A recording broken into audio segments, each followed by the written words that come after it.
Idealism in politics, ये third part है। आदर्शवाद राजनीति में, ये थर्ड पार्ट है। What Green added to liberal theory was the conception of collective well-being as a precondition of individual freedom and responsibility. Freedom and responsibility.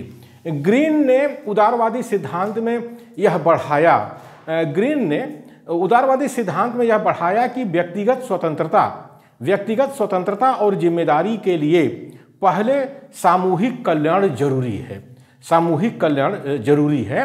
व्यक्तिगत स्वतंत्रता और जिम्मेदारी के लिए पहले सामूहिक कल्याण जरूरी है। पूंजीवाद में क्या होता है, लोग व्यक्तिगत स्वतंत्रता तो चाहते हैं लेकिन सामूहिक कल्याण नहीं चाहते हैं, सामूहिक कल्याण नहीं चाहते हैं। लेकिन समाजवाद में क्या होता है कि सामूहिक कल्याण को लोग पहले देखते हैं और व्यक्तिगत स्वतंत्रता को बाद में देखते हैं। मेरा ख्याल है कि जो उदारवादी हैं, जो हैं ग्रीन लोग हैं, ग्रीन जो हैं उदारवादी हैं, तो उदारवादी सिद्धांत में ये देखा जाता है कि सामूहिक कल्याण पहले होना चाहिए, व्यक्तिगत स्वतंत्रता बाद में होनी चाहिए। यही ग्रीन साहब का कहना है। Green's ideal is the class of small holding farmers who cultivate themselves. Green का आदर्श है छोटे छोटे भूस्वामियों का वर्ग जो अपने खेत स्वयं जोतते हों। जो किसान हैं जिनके पास छोटा छोटा खेत है और जो खुद से जोतते हैं, वो ऐसा वर्ग चाहते थे, ग्रीन चाहते थे। मतलब ये कि बड़े बड़े खेत अगर लोगों के पास में है तो मजदूरों को रखेंगे, कहीं उनका शोषण ना हो। तो शोषण से बचने के लिए वो कहते हैं छोटे छोटे खेत हों, लेकिन जो किसान हैं वो खुद खेती करें, खेत को जोतें। ये नहीं कि जा करके दूसरे के खेत में मजदूरी करें। ये चीज़ें ग्रीन कह रहे हैं। तो ग्रीन का आदर्श है छोटे छोटे भूस्वामियों का वर्ग जो अपने खेत स्वयं जोतते हों। According to Green, representative government is a good government. There should be broad adult franchise. Green प्रतिनिधि सरकार में पक्का विश्वास रखते थे। ग्रीन प्रतिनिधि सरकार में पक्का विश्वास रखते थे और व्यापक मताधिकार के समर्थक थे, व्यापक मताधिकार के समर्थक थे। आज जैसे हम देखते हैं भारत में देखते हैं कि जो हम भारत सरकार का जो प्रशासन है उसमें देख लीजिए कोलिजियम से जज बन रहे हैं और ग्रीन और जो लेटरल एंट्री है उससे आईएएस बन रहे हैं। तो अब जो कोलिजियम से जज बन रहे हैं, पता लगा कि 250 परिवार हैं देश के अंदर और ज़्यादातर उसमें ब्राह्मण हैं। तो उनके यहाँ कोई भी बच्चा वकील बन गया तो वो जज बनने का सपना देखता है। लेकिन जो SC ST OBC के लोग हैं वो बेचारे जज नहीं बन पा रहे हैं। इसी तरह से विश्वविद्यालयों में देखिए सारे के सारे प्रोफेसर्स जो जनेऊधारी हैं वही लोग हैं। SC ST OBC के लोग जो है प्रोफेसर नहीं बन पा रहे हैं विश्वविद्यालयों में। तो इसीलिए जो है ग्रीन साहब कह रहे हैं कि प्रतिनिधि सरकार में ग्रीन का जो है प्रतिनिधि सरकार में पक्का विश्वास है।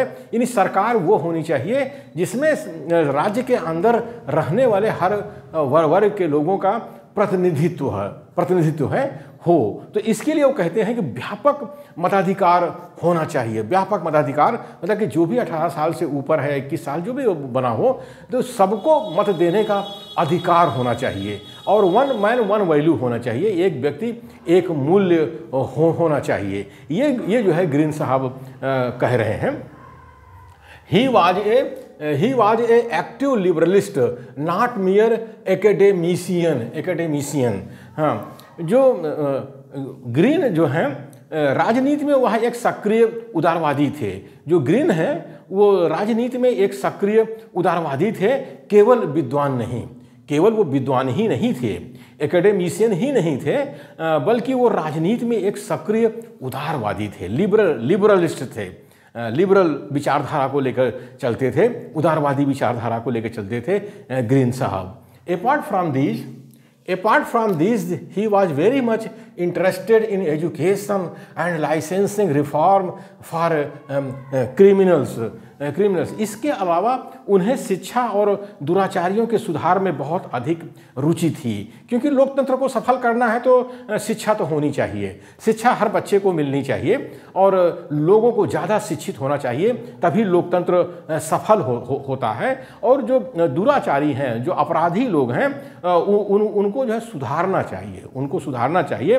ये नहीं कि केवल उनको जेल कर दिया, तो ऐसे नहीं बात बनती है। समाज को अगर सुधारना है तो जो दुराचारी हैं उनका भी जो है मनोवैज्ञानिक रूप से परीक्षण होना चाहिए और उनको भी सुधार करना चाहिए, उनका भी इलाज होना चाहिए। ये जो है ग्रीन साहब जो है चाहते थे, ग्रीन साहब चाहते थे।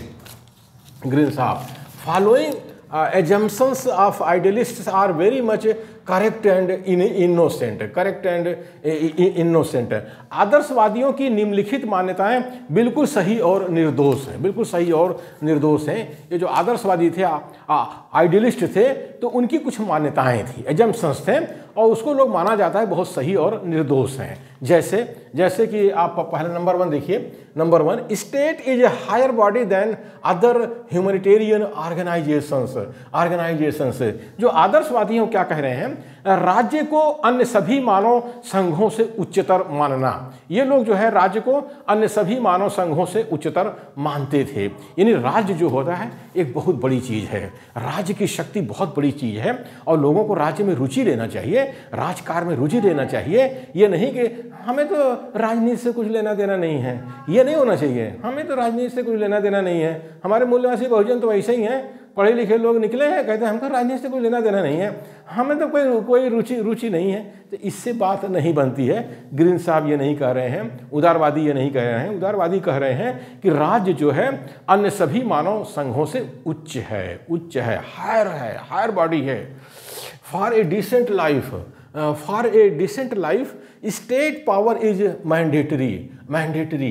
ये दूसरी बात जो कह रहे हैं आदर्शवादी, कह रहे हैं कि सुंदर जीवन के लिए राज्य को अनिवार्य होना चाहिए। राज्य अनिवार्य है सुंदर जीवन के लिए। अगर आप डिसेंट लाइफ चाहते हैं, सुंदर जीवन जिंदगी में जीना चाहते हैं, तो आपको राजकार्य में रुचि लेना चाहिए। आपके पास जो है राजसत्ता होनी चाहिए, राज्य में रुचि लेनी चाहिए। राज्य अनिवार्य है अच्छे जीवन के लिए, सुंदर जीवन के लिए। थर्ड है state is only source of law and rights. State is only source of law and right. आदर्शवादी कह रहे हैं कि राज्य को कानून और अधिकारों का एकमात्र स्रोत मानना। नहीं, जो आदर्शवादी हैं उनके अनुसार राज्य को कानून और अधिकारों का एकमात्र स्रोत मानना। राज्य ही है जहाँ से कानून बनता है और जहाँ से लोगों को अधिकार मिलता है। जैसे हमारा भारत देश है तो यहाँ SC ST OBC माइनॉरिटी हैं, अगर ये राज सत्ता में नहीं है तो इनको जल्दी अधिकार मिलने वाला नहीं है और कानून जो है, कानून के द्वारा इनको लोग दबाएंगे। जो लोग अल्पसंख्यक लोग पहुंच गए, शैतान लोग, फांसीवादी लोग सत्ता में पहुंच गए हैं, जैसे हमारे भारत देश में दिखाई दे रहा है, तो और SC ST OBC माइनॉरिटी के लोगों के पास अगर राज सत्ता नहीं है तो उनके ऊपर जुल्म अत्याचार होगा, जो हम 21वीं सदी में देख रहे हैं कि जुल्म अत्याचार हो रहा है। तो state is only source of law and rights, ये जो है आदर्शवादी कह रहे हैं।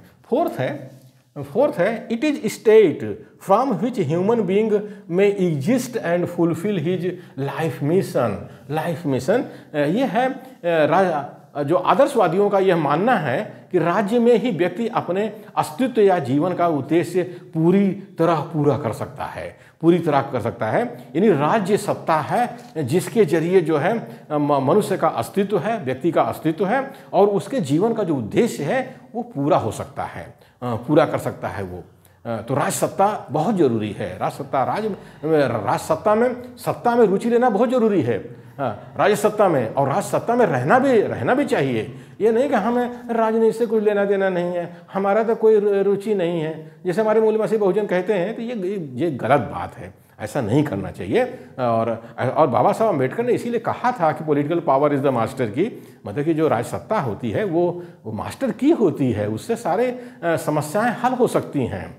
There is no progress fifth है there is no progress of human being and its civilisation. इसका मतलब है और आदर्शवादियों का यह मानना है कि बिना राज्य के मानव प्रगति और मानव सभ्यता असंभव है। बिना राज्य के मानव प्रगति और मानव सभ्यता असंभव है। यानी राज्य बहुत जरूरी है, राज सत्ता होना बहुत जरूरी है। इसी से मानव प्रगति कर सकता है और उसकी मानव सभ्यता सुरक्षित है। आज भारत में जो है बौद्ध सभ्यता जो खत्म हुई है, बौद्ध सभ्यता के ऊपर शैतानों ने कब्जा किया है, वो कैसे किया है? वो जो है बृहद्रथ को मार करके उन्होंने जो है राज सत्ता पर कब्जा किया, राज सत्ता पर कब्जा किया, मौर्य साम्राज्य का अंत किया। उसके बाद जो भारत की जो बौद्ध सभ्यता थी उस पर कब्जा कर लिया और बुद्ध को भारत से भगा दिया।